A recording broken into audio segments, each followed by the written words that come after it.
আসসালামু আলাইকুম।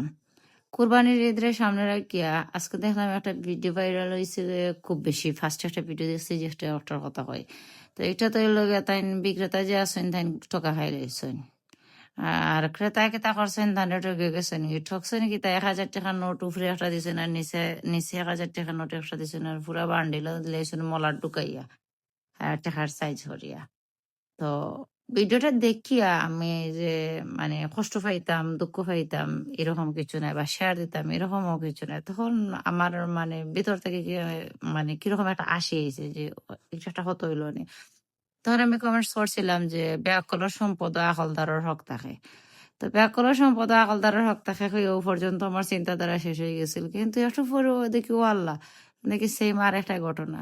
ও কিতা উপরে 1,000 টাকা নোট আর নিচে 500 টাকা নোট দুইটা দিয়া আর ভিতরে মলাট ভরিয়া ও তান্ডে ঠকে লিছে।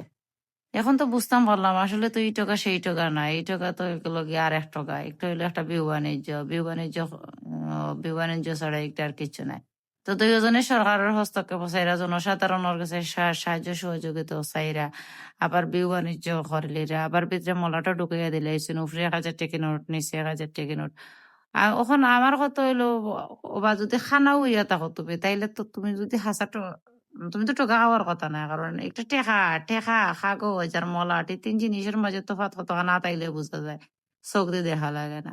তো টেকা গরু বেচিছো টেকা লইছো ঠিক আছে কিন্তু টেকা কিতা লইছো টেকা এগুন গনিয়া লইলা আইনি না আনামাতি নিয়ে ফাড়া ঢুকাই দিলা আনামাতি ফাড়া ঢুকাই আনি লাগে তোর বাজারে গরু লইয়া আইছো না।